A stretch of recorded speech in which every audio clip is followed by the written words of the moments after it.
Addio Sala Marton. Cassugana sarebbe pronta a rinunciare alle sale pubbliche che dovevano essere ricavate nell'aula dell'ex palazzo provinciale per ottenere dalla società che ha acquisito il complesso la riqualificazione di Viale Cesare Battisti, compresa la sostituzione delle alberature. La cessione di uno spazio storico lascia più di uno perplesso.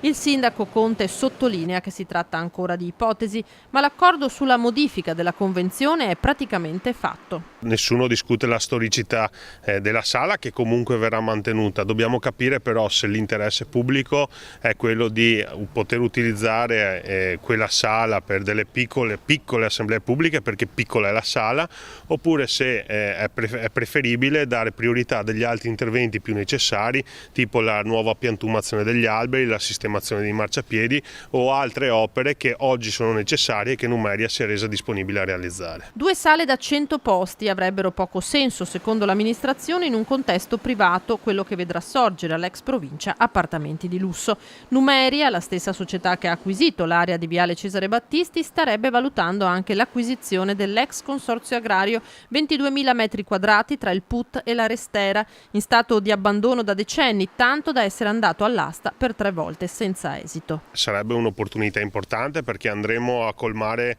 e a cancellare l'ennesimo buco nero in città, segno evidente che Treviso sta tornando attrattiva anche per coloro che vogliono investire in residenze e spazi commerciali, quindi una buona notizia se confermata per la città di Treviso. Lì, vista la posizione, troverebbe buona accoglienza anche una struttura ricettiva o degli spazi commerciali. Ricordo che la proprietà è della regione, però se l'amministrazione può far da tramite per completare questa operazione, noi saremo assolutamente favorevoli.